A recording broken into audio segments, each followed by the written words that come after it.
Hi മക്കളെ, plus വണ്ണിലേക്കൊക്കെ കയറിയില്ലേ? Allotment ഒക്കെ കഴിഞ്ഞ് നമ്മൾ അഡ്മിഷൻ ഒക്കെ കിട്ടി. ഇനി ക്ലാസ്സുകൾ ആരംഭിക്കാൻ പോവാണ്. ക്ലാസ്സിൽ ചെല്ലുമ്പോൾ നിങ്ങളൊന്ന് ഞെട്ടാനേണ്ടിയിരിക്കുകയാണ്. കാരണം ഇതുവരെ നമ്മൾ 10ാം ക്ലാസ് വരെ കണ്ട ബയോളജിയോ ഫിസിക്സോ കെമിസ്ട്രിയോ ഒന്നും അല്ല 11ലേക്ക് നമ്മൾ കയറുമ്പോൾ. അവിടെ ടീച്ചേഴ്സ് മാറുന്നത് പോലെയും ഫ്രണ്ട്സ് മാറുന്നത് പോലെയും ഗ്യാങ് മാറുന്നതിനേക്കാളും ഒക്കെ വലിയൊരു മാറ്റമാണ് NCERT ടെക്സ്റ്റ് ബുക്ക് എന്ന് പറയുന്നത്. നമ്മൾ ഇതിന് മുന്നേയും പറഞ്ഞ പോലെ തന്നെ അത്യാവശ്യം കടൽ പോലെ കിടക്കുന്ന ഒരു ചാപ്റ്ററാണ് നമുക്ക് ഈ ഓരോ സബ്ജക്റ്റിലും കാണാൻ പറ്റുന്നത്. പക്ഷെ ഇവിടെ നമുക്ക് ചെയ്യാൻ പറ്റുന്ന ഒരു കാര്യമുണ്ട്.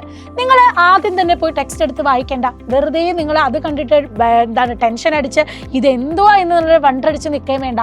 ആദ്യം തന്നെ നിങ്ങൾ പോകേണ്ട സ്ഥലം എന്ന് പറയുന്നത് അഗ്നി ബാച്ച് തന്നെയാണ്. നേരെ അഗ്നി ബാച്ചിൽ പോവുക. നിങ്ങളൊന്ന് അഡ്മിഷൻ എടുത്ത് നോക്കുക. നമ്മുടെ ബാച്ചിലേക്കുള്ള ബേസിക് ഫൗണ്ടേഷൻ ക്ലാസ്സുകൾ നിങ്ങളൊന്ന് കാണുക. എന്നിട്ട് അതായത് 10th-ലും 9th-ലും 8th-ലും ഒക്കെ ആയിട്ട് നമ്മൾ പഠിച്ച കോൺസെപ്റ്റിൽ നിന്ന് എന്തൊക്കെയാണ് നമുക്ക് പ്ലസ് വണ്ണിൽ പഠിക്കാനുള്ളത്, എവിടെയൊക്കെയാണ് കണക്ഷൻ അവിടെ വരുന്നത് എന്നുള്ള ബേസിക് ആയിട്ടുള്ള കാര്യങ്ങൾ നിങ്ങൾ പഠിക്കാം. എന്നിട്ട് നമ്മുടെ ഫസ്റ്റ് ചാപ്റ്ററിൻ്റെ ലൈവ് നമ്മൾ സ്റ്റാർട്ട് ചെയ്ത് തുടങ്ങിയിട്ടുണ്ട് പ്ലസ് വണ്ണിൽ. അപ്പോൾ ആ ക്ലാസ്സുകളൊക്കെ അറ്റൻഡ് ചെയ്തിട്ട് ആദ്യം തന്നെ ഇപ്പോൾ ബോട്ടണിയിൽ എടുക്കുകയാണെങ്കിൽ ക്ലാസിഫിക്കേഷൻ ആണ് വരുന്നത്. അതിൻ്റെ ബേസിക് സെഷൻ നമ്മൾ 8ാം ക്ലാസ്സിൽ പഠിച്ച കാര്യങ്ങളുടെ കണക്ഷൻ ഓൾറെഡി നമ്മൾ ബ്രിഡ്ജ് കോഴ്സിൽ കൊടുത്തിട്ടുമുണ്ട്. അപ്പം ഇങ്ങനെ ചാപ്റ്റർ പഠിക്കുക, കൂടെ അതിൻ്റെ ക്വസ്റ്റ്യൻസ് പഠിക്കുക. ഓരോ പാർട്ട് ലൈവ് കഴിയുമ്പോഴും കൂടെ തന്നെ DPP ക്വസ്റ്റ്യൻസ്, അതായത് MCQs നിങ്ങൾക്ക് ഒരു ക്വിസ് പോലെ അറ്റൻഡ് ചെയ്തും പഠിക്കാം. ഇതൊക്കെ കഴിഞ്ഞ് ഒരു എക്സാം, അതായത് ഒരു ലൈവ് ഒക്കെ കഴിഞ്ഞ് അന്ന് പഠിപ്പിച്ച കാര്യങ്ങൾ നിങ്ങൾ ടെക്സ്റ്റിൽ ഒന്ന് വായിച്ച് നോക്ക്. നിങ്ങൾ ആദ്യം പോയി ടെക്സ്റ്റ് ബുക്ക് വാങ്ങിയപാടെ തുറന്ന് നോക്കുന്നതും ഇപ്പോൾ തുറന്ന് നോക്കുന്നതും തമ്മിൽ എൻറ്റയർലി ഡിഫറൻസ് ഉണ്ടാവും.